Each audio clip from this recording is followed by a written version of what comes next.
What's your guide word? Watch this. I want to challenge you to set a guide word for this year. A guide word is something that you can use to guide and inspire you when making decisions throughout the year. It is not a rigid rule to follow or a single goal to meet. It is simply a constant but gentle reminder to focus on creating positive change in your life. I have been practicing guide words since the beginning of the early 2000s, and I want to share with you the benefits of doing so. I've had different kinds of words in my life, and as we go along with this video, I will be sharing them with you and why. A good guide word should not only be aspirational, it needs to be realistic. So what are the steps you need to make? Number one, reflect on the past year. Review all of your success, your weaknesses, your challenges in your personal life, work life, including your macaron baking. And number two step, because of this reflection, it will now impact the values that matter to you, the goals you want to achieve, including your intentions. The third step involves seeking and brainstorming. As a woman of faith, I use prayer and reading God's word a lot. So this impacts greatly how I determine my guide word, which I will be sharing with you before we end this video. Number four, you also need to actualize and create real behaviors, real action plan to list your desired results per your guide word. The number of desired results, it's totally up to you, but I recommend attaching very realistic steps to achieve each category in your life. And basically, you're creating a blueprint that's going to help you finish the year positively. And last but not least, the most important thing is living your word. Live it. Don't just put it in your brain. Put it in your heart and let your body do the actions. It is better said than done, but with God's help, with the right intention, with the power built within you, I do believe you can do it.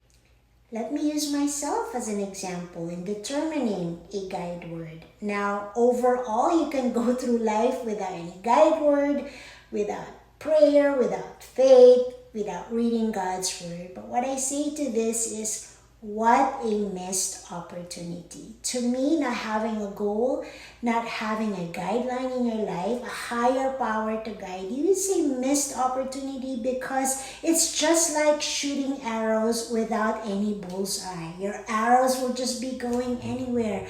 And what is the purpose for that? Right?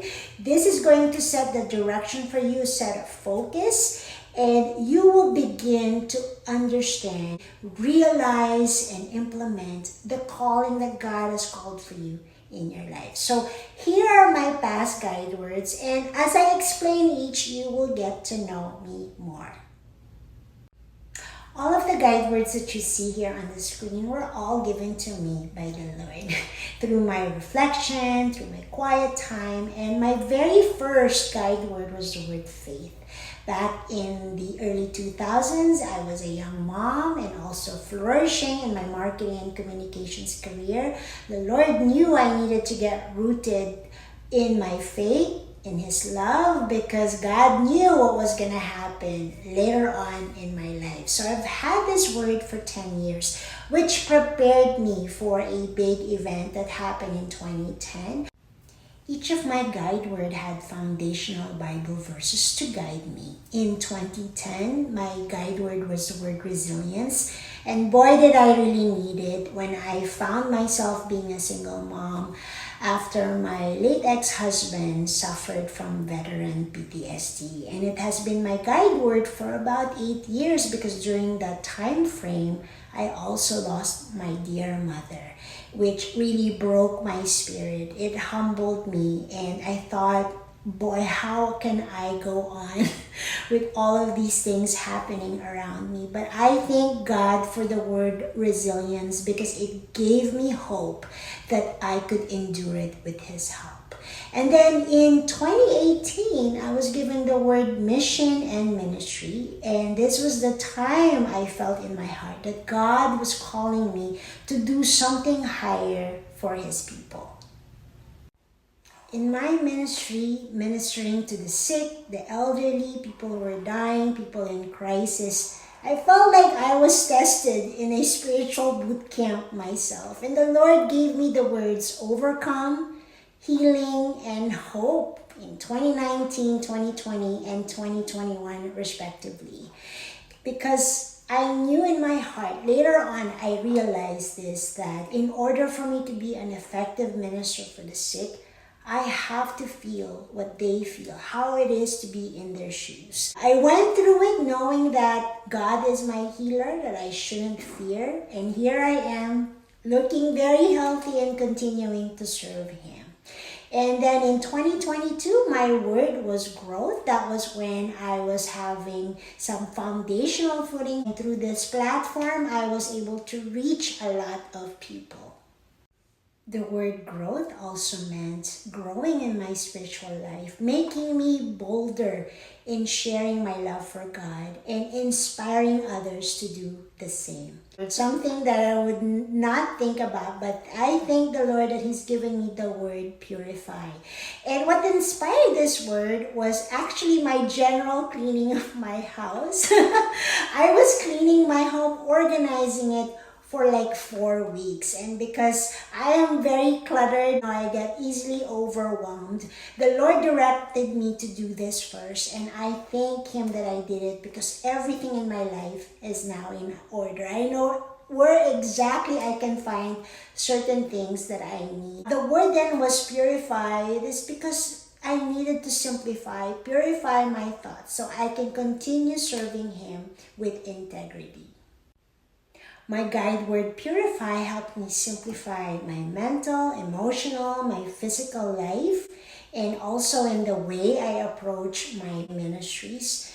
It came with a lot of challenges health-wise, even when it comes to motivation. When I went through grief when I lost my dog Lulu, but I thank God that He has given me that word. And because He's sustaining me, my guide word that I received from Him, there's the word consistency. And I want to share with you the Bible verse foundation coming from Psalm 62 verses 5 through 6. And it reads, "My soul, wait thou only upon God, for my expectation is from Him. He only is my rock and my salvation. He is my defense. I shall not be moved." And that is the operative word. God provides me the inspiration, but I provide the action because I've been working on having a strong foundation in my life. My goal this year is to keep it, to keep my healing, to keep my inspiration, to keep my faith.